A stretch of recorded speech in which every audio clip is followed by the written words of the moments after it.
Hey guys, it's Paul. I'm going to give a really quick intro to Crystal Reports, some sort of things it can do, why I think it's going to be better for you than using spreadsheets to view your data, to view live data, to really delve into your information. And what you might have is programs that come with Crystal Reports that you need to edit the reports to give you more custom reporting. And I'm going to show you can do it all yourself, because that's how I learnt it. We used to have a security company where we had thousands of jobs, and we used a program to track them. And instead of paying other people to do reports for us, I learned how to do it myself. So I'm self-taught, and I'm going to give you some information on how to get started in Crystal Reports. So what I've got is, I've got two spreadsheets. One is customer data, random customer data. Another one is random sales transactions. I'm going to show you the random sales transaction first, and I'm going to show you how you link it to another spreadsheet or a database.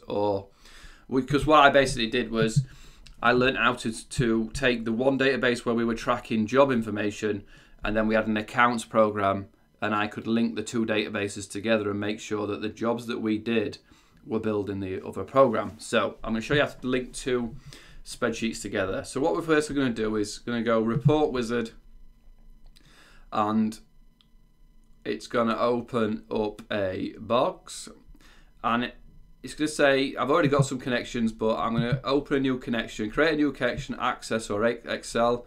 Most of the time I use ODBC when I'm connecting to SQL servers or Access databases. So I'm going to go and select this spreadsheet, so sales transactions. It's a Excel spreadsheet, so I'm going to say it's in that format, and it's going to show me what's on that sheet. So there is only one sheet within that spreadsheet. If there was 2 or 3 pages to it, sheets, it would show them all. So I'm going to double click this, and this adds it to the tables that I want. Then it's going to show me the headers of that sheet. What do I want to show in this report? So I'm going to show transaction, product, price, payment type, customer name, city, state, country, account created, last login, latitude, longitude, I'm not worried about. And then it's going to say, what do you want to group by? And I'm going to group my transactions by date. So it's going to say, you don't have to group them by anything, but you can say, do it by customer number, do it by city, do it by state. It's up to you. You can change it all later. It's not a, once you've set it, you can't change anything situation. At each end of each group, what do you want to summarize? And it's already picked out, it knows that price is a currency, so it's picked that out. So yeah, we'll leave it as that. Then it's going to ask other things I don't really worry about. At this point, I just click finish. There's formatting stuff going on after that, but I just usually click finish and dive in. So what you've then got is the basic data of everything we've just picked out. So we've got the products, we've got the date, we got the today's date. So the product isn't fitting into the bar, so you can just drag it across and make it a bit bigger. And it's like they're all zeros on decimal points, so I don't need, there's no cents, so I can format that, add a currency, add a dollar value, and just show me the rounded figure. So I could even do it by thousands if I wanted to. Depends what you got to do, right? So in this group at the moment, I think it's doing it by week. So you highlight this section, change group. So I'm doing this all live. You can do it in the designer view, or you can do it in the live view. I do it, but I generally do it live. So I'm going to change it for every day, each day, instead of each week. But sorry, I'll do that again. So now I've got each day. So if I go to the group header and change group, so I can change the group, I can change it anything I want. I want to do city or state or country, but I'm leaving it as date. And then for each day, for each month, for each quarter, depending on what information you've got, I'm going to change it for each day. So now that I know that this is the first, I don't actually need the date field unless I just want to format to show me the time. So I might just say, show me the time because I know the date. Let's do a PM, easier to view.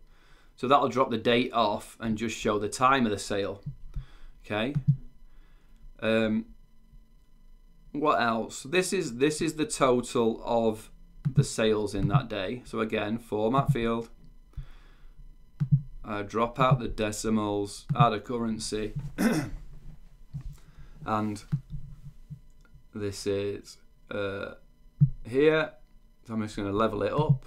Format this field. Again, I might want it to be Monday, 1st of March.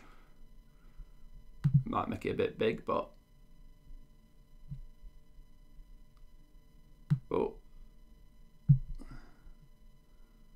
come on, didn't actually change that, did it? Okay, well, it didn't like. Sometimes you can't change the group field without. You could just, in theory, pull down the date field and put it in. I'll leave that though, but I'll come back to that. So I don't want to slow you down. That's the thing, is there's little funky tweaks. So what I might also want to do is highlight here. I'm going to highlight it because I'm doing some summarizing of other stuff. I want to make anything here red if the country is United Kingdom. Is equal to, so basically that country field is equal to, and then United Kingdom, right? What colour do I want? I want the font to be white and the background colour to be red. Let's make it bold, right? So anything that's United Kingdom here is going to go red here. So I like a bit of colour in my reports, just because it stands out. So now, if I wanted to, so I didn't really introduce you to the whole thing. Here's where your fields are. So here's the table of contents on that spreadsheet. Formula fields, expression fields, parameters, running totals, group name fields, and special fields. So here's like your toolbox of things that are happening. Here's the data of how many groups there are, and then across the top is a little bit like Word. There's filters and you know, sort options, formula, summarize. But I'll just show you because I'm really just trying to get you to introduce you to Crystal rather than doing each specific thing one at a time. I'm just sort of getting you to get your eyes on what it can do. So I'm going to do a running total. I'm going to put UK monthly. Right, maybe monthly sales, whatever. It doesn't matter. It doesn't necessarily matter, but as long as you know what it is. Price. I'm going to click price, and again, I'm going to click sum. I'm going to do. I'm going to click report field. So this is where I'm going to pick out United Kingdom. So I'm going to say country equals speech marks United Kingdom. All right, and I'm actually going to, because I'm going to use this a few times, so I'm going to copy this. Save and close. So now it's going to filter that formula to anything that's United Kingdom sales. In here, any United Kingdom sales is going to tell me this add up. So I'm going to say, when do I want to reset it? I want every day to reset that figure though, so it's going to start again every day. So I click OK. Now I have to go over here and drag it over and drop it in somewhere there. And it's again going to format to giving me those 2 decimal places. So I'm just going to drop them out and add a $sign. So it's given me now total sales in the United Kingdom for that day. So where we can see 1, 2, 3, 3,600, and there's UK sales. If I wanted to do a running total of sales, so I might want to do sales count. So again, I might do there isn't actually a unique field on that on that spreadsheet, so I can't count it by unique field. So what I'll do is count it by transaction date, and then do a distinct count. Again, use formula. Add a, oh, I'm on a Mac operating a computer in somewhere miles away. I'm going to put that in again, and again I'm going to reset it on that group. So it's going to say here how many transactions in the UK. 3, right? If I wanted to edit that formula, edit running total, and just do total for each record, drop that out, it will count 27. So there's 27 sales on that day.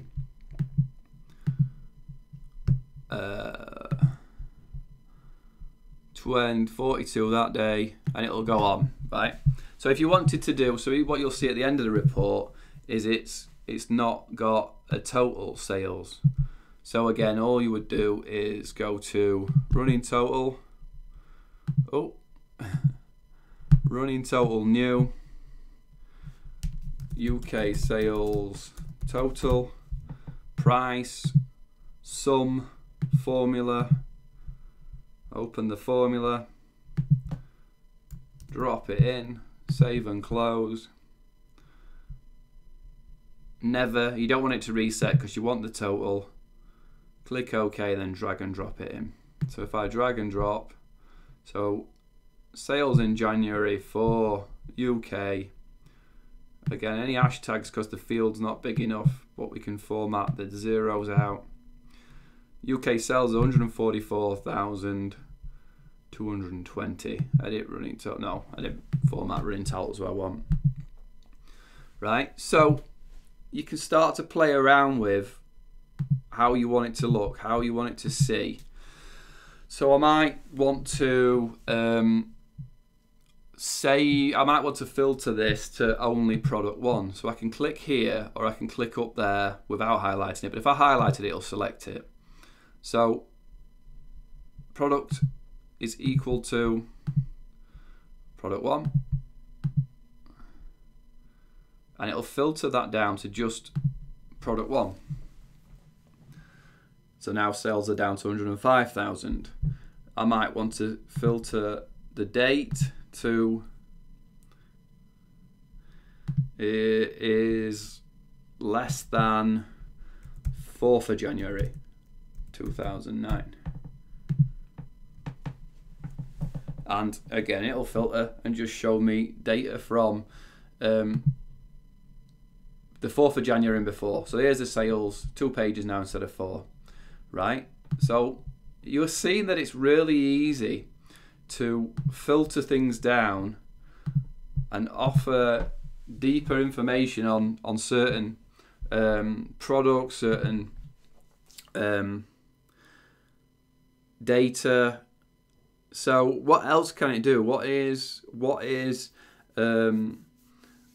am I saying this is no different to Excel at the minute? So let's do something a little bit more interesting. So what we've got is, I'll save that report as report 1 sales, right? I can't have open Excel and Crystal Reports at the same time, so I'm gonna have to close it, which is a little bit annoying. And I'm gonna open this report program, sorry, this spreadsheet. So what we've got is, in this product, we've got product 1, and then we've got the sales, right? So if I open another sheet that says, and this can be on a separate spreadsheet as well, product detail, right? So this might be part number, description, cost, price, and I'll just do it as basic as that for now, right? So I'm going to say product 1 is a CCTV. I do a lot of security stuff, so system. Cost is 300, price is 1200, 11,000, 1200, right? So then I might do, yeah, let's go. I don't use Excel as much as I'd like to. all the way up to 16. This might be fire, and then 250, 1500, burglar alarm. In fact, I'll just change that to CCTV up there. 400, 1800 price, and so on. So I'm going to save that, right, and I'm going to close it, and I'm going to go back to my sheet, and I'm going to link them together. So I'm going to go back to Crystal Reports. Now, getting the new data is always funky. Getting it to update, there's probably a specific way of doing it, but I'll show you the way I do it, and any Crystal Report geniuses out there can tell me how to do it properly. So it's going to open eventually. This computer, this is why I did this video sort of today, because this computer's getting older, and before it goes, I wanted to do a Crystal Report just in case we don't use them going forward. So you'll see recent reports up here. I'm going to open up that report again. Come on. And I'm going to show you how you can link two sheets together, two databases together, to get better information. So what you will have in your sheet might just be a sales price, but you don't have it connected to the actual product information. So now you'll see that it isn't showing the other table. So what I go to is, I don't know if it's going to show straight away here. Is this connect? No, yes it is. So now I've got, when I go to my connections, I've got sales, which I've got already open, then the product detail, which is the next sheet. So I add that and click OK. And it's going to say to me, how do you want to link these two together? So I know that product is the part number that is the same as the part number that I've just done. So what I do is I drag a line across, and it creates a link. Now, link options says if you do an inner join, it'll be faster. But what happens is, if I do an inner join and there's products here that aren't in the sheet, then all the product sales won't show up. If I do a left outer join, everything on this sheet shows, and only the things it links to on this sheet shows. If I do a right outer join, then everything on this sheet shows, but only if it links to something. So the inner join is the fastest way of doing it for the data, but you've got to be careful. If you've got part number 959, and we only went up to part number 16 here, and there was a part number sale, it wouldn't show. So I'm going to do left outer join, so that everything in this table and then anything that links, and I'm going to click OK, right? And I'm going to go OK to that. So I'm running out a bit of a real estate, so I'm going to page setup, and I'm going to make it landscape. So I've got a bit of room to play with. Come on. Sorry about it being slow. It's a 3,000 mile away computer that's 10 years old, but it's still working pretty well. So we are in the scheme of changing it. There you go. So I can change it to whatever page size. So if I want to make it massive, I can make a bigger page. But I'm just going to change it to landscape to get me a bit more real estate on this side, on this right hand side. So it's going to show me now all on this page here. Now I've got both product details, so I don't need to put part number because it's already there. Don't need to put this. Oh, I could put description. So now when I put description in there, anything that's linking will show me that description from those two different tabs, right?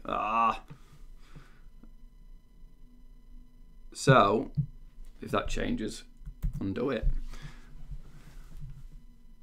I got a bit of a delay, so it's always a bit funky, so I'm just going to make that smaller.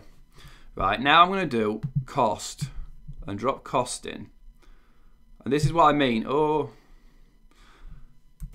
This is what I mean by that left outer join. If we'd have done an inner join, these top three wouldn't have connected because we haven't got them in that other sheet. So cost. Oh man. Because of the delay on the team viewer, I have to... Oh, I did it again. I can't believe it. You can actually do it in the designer, which is easier. But I like to do it live, but it doesn't help when you're... I'd prefer it live, but yeah, the delay on the thing, it makes me look an idiot. So anyway, here's the cost, right? So now I'm gonna format the cost again. I won't put a $sign, I'll just leave it, right? So now I know that's the price over there that was charged. This is the cost. So I'm going to do a formula that says what's the profit. So I'm going to go new. I'm going to call it profit. I'm going to do price minus. Oh. So what have you got? Sorry, in the formula field, here's your formulas again. Here you've got functions over here where you can do loads of different things and filters and operators. But so all I'm doing is a basic formula. So I'm doing product. This shows you up here the. Let me try and make it bigger. Sorry if I'm getting a bit scatty, but it's one of them things. There's hundreds of things I could show you. So up here is all the fields that are used in the formula. Down the bottom here are all the fields. So you can use fields that aren't showing. So right, so I've got sales price minus, up a bit, minus cost. Right, just save and close that. It'll tell you if you've got any errors. And then I'm gonna highlight this. Oh.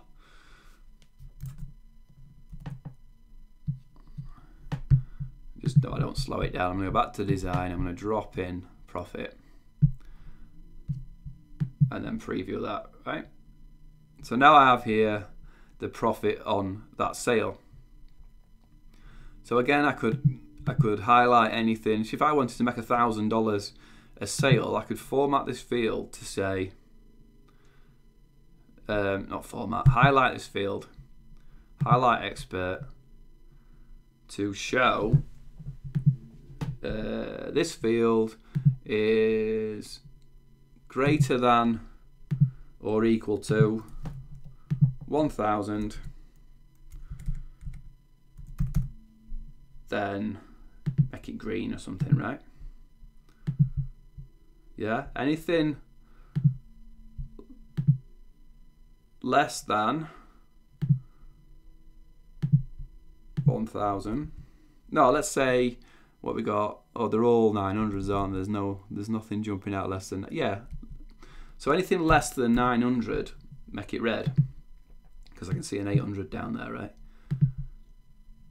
And okay it. So now when I do that, my report's going to show me these green ones, great, they're making profit. This red one, what happened there? What happened on that job? Again, all green. All green, there's a red one. What happened on that job? So there's formulas you can run, there's things it can say. You might say, I'm trying to think of a quick formula. I might say, show me any job where this price is less than the actual price that we stated in that sheet. You might say, do a parameter field over here that may be, my parameter is a string, so let's say part type or job type. Let's call it job type, right? Just because you might be. Okay, and then what I'll do is I'll go to highlight this and then filter is equal to, and it says question mark job type. I'm going to put that in. I'm going to click OK, right? So what that does at the start of your, when you run the report, wherever you run it from, it says what do you want us to filter to. So if I do CCTV in there, it'll now just show me CCTV. So wherever you're running that report from, you can make it pop up a box every time the report opens, and show you whatever that is. So it might be a salesman refresh parameter for a salesman, or it might be a country or whatever. So you start to get the point that you're getting a lot more. It's completely customizable, and it's so much more better when it's live data, and you can add charts and you can do other stuff. But I don't want to drag this video on any longer than it already is, because it's already crazy long into it. So I think you're getting that there's thousands of items of data, and we can start to filter into each part pretty much however we need to and do whatever we need to do. So it's a first look at Crystal Reports. It's a first introduction to it. If you haven't used it, I completely recommend it. It's a great product. It's brilliant for accessing live databases. There's lots of programs that run live reporting. So I have reports that go out every Monday with, it runs the live report on a Monday morning from the data and fires it straight to people who need it. And it's a funkier way. What's also good about it is I haven't edited the spreadsheet. I've got the spreadsheet somewhere and connected to it. I don't edit the data. When you're running stuff like this in pivot tables in Excel, you can tinker with the data, you can edit the data. But if you don't want someone to change the data, you just link to it and then do the formulas from the data that's already there. And it's a lot easier than changing things and then wondering where it's gone. So I hope it helped. Any questions on Crystal Reports, leave them wherever you're watching this. There will be a Blue Jeans Media full free training program on Crystal Reports and everything you can do with it, and further training on funkier stuff in there. So this was a beginner basic training. I hoped it helped. I hoped it's given you some sort of appetite to look into Crystal Reports a bit more. Thanks for watching. See you all soon.